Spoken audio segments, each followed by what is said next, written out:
নমস্কার বন্ধুরা, আমি আবারও চলে এলাম পুরনো দিনের একটি পদ যা বর্তমান দিনেও সবার মনে একইভাবে জায়গা করে রেখেছে। সেটি হলো ইলিশ মাছের মাথা দিয়ে কচুর শাক রান্না। এই পদটি এতটাই সুস্বাদু হয় যে বাড়িতে ইলিশ মাছ এলে একবার হলেও তার মাথা দিয়ে এই কচুর শাক রান্না হয়। আর এইটি এমনই একটি রান্না যা থাকলে আর অন্য কিছুর প্রয়োজন হয় না, এটি দিয়েই এক থালা ভাত খাওয়া যায়। আমি কিভাবে এই রান্নাটি করে থাকি সেটি আজকে আপনাদের সঙ্গে শেয়ার করব। তো চলুন দেখতে থাকুন পুরো ভিডিওটি আমি কিভাবে বানাই। প্রথমেই কচুর শাকটাকে আমি ভালো করে ছুলে জল দিয়ে ধুয়ে নিয়েছি। তারপরে শাকটা সেদ্ধ করে নেব, তাই কড়াই চাপিয়ে দিয়ে দিলাম জল। জলের মধ্যেই এবার কচুর শাকটা দিয়ে দেবো। এর মধ্যে দেব লবণ আর দেব হলুদ। অনেক সময় আমরা দেখি যে কচুর শাক চুলকায়। যদি চুলকায় তাহলে সেদ্ধ শাকে আপনারা একটু তেঁতুল এর মধ্যে দিয়ে দেবেন, তাতে করে আর চুলকাবে না। এবার আমি ঢাকা লাগিয়ে ভালো করে সেদ্ধ করে নেব। দেখুন সেদ্ধ হয়ে কতটা কমে গেছে। এভাবেই ভালো করে সেদ্ধ করে নিতে হবে। এবার এটা আমি জল ঝরিয়ে নেব।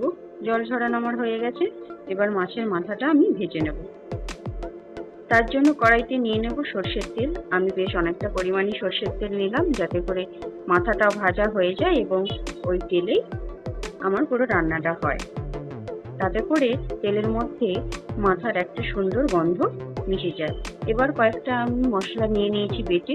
এখানে নিয়েছি পেঁয়াজ আর রসুন বাটা, এখানে নিয়েছি জিরে বাটা, বেশ কিছুটা নিয়েছি জিরে বাটা, আর এখানে নিয়েছি 5 ফোড়ন, তেজপাতা, গোটা কাঁচা লঙ্কা চেরা, শুকনো লঙ্কা আর নুন, হলুদ। মাছের মাথাটা আমার এদিকে ভাজা হয়ে গেছে, এবার তুলে নেব। ওই তেলেই দিয়ে দেব গুছিয়ে নেওয়া ফোড়ন, লঙ্কা। আমি কিছু সময় লঙ্কা আর ফোড়নটা তেলের মধ্যে ভাজতে দেব। ভাজা আমার হয়ে গেছে।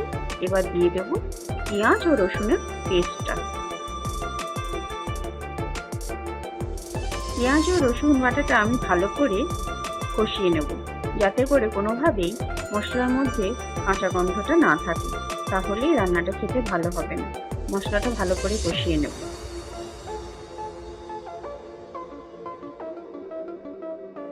এবার এর মধ্যে দিয়ে দেব নুন আর হলুদ। নুন আর হলুদটা দিয়ে আমি আবারও ভালো করে মশলাটা কষাবো। মশলাটা আমার অনেকটাই কষানো হয়ে গেছে। এবার দিয়ে দেব জিরে বাটা। জিরে বাটাটা আপনারা একটু বেশি করেই দেবেন। জিরে বাটাটা দিয়েও আমি এবার ভালো করে মশলাটা কষিয়ে নেব।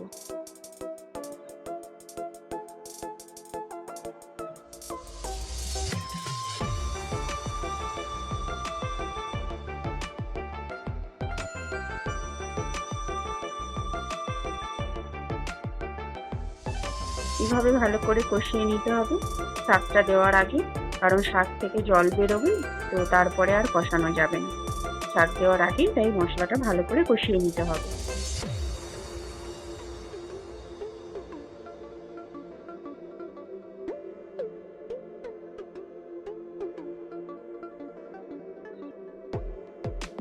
মশলাটা আমার কষানো হয়ে গেছে প্রায়, তাই এতে অল্প জল দিয়ে দেব।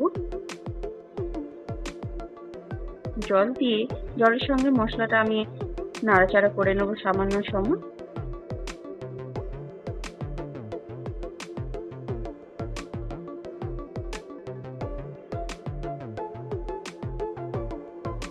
ভালো করে এবার কষিয়ে দিয়ে দেব মাছের মাথাটা। মাছের মাথাটা আমি এভাবে ভেঙে নেব। আপনারা চেষ্টা করবেন মাছের মাথায় সামান্য মাছ রেখে ওই মাথাটা এই তরকারিতে ব্যবহার করার, তাতে করে টেস্টটা আরো বেড়ে যায়। মাছের মাথার সঙ্গে মশলাটা আমি ভালো করে মিশিয়ে নেব।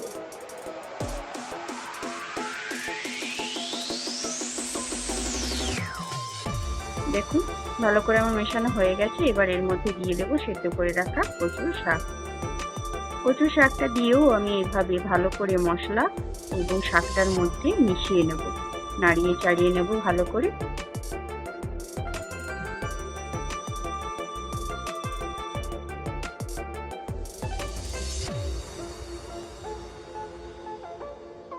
এটি বেশ কিছু সময় ধরে ভালো করে কষাতে হবে।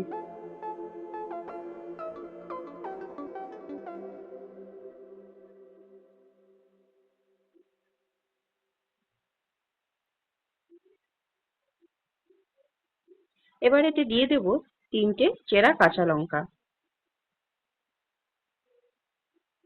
আবারও আমি কষতে থাকবো যতক্ষণ না পর্যন্ত শাক থেকে জলটা শোকাচ্ছি। এবার এতে দিয়ে দেব 1 চামচ চিনি।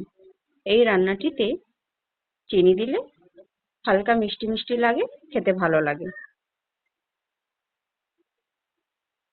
বেশ কিছু সময় ধরে আমি নাড়াচাড়া করব।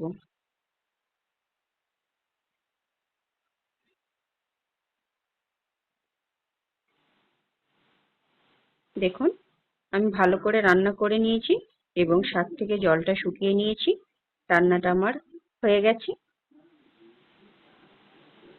দেখেই বুঝতে পারছেন কড়াই থেকে ছেড়ে আসছে। যখন এইরকম দেখবেন তখন বুঝবেন যে রান্নাটি হয়ে গেছে।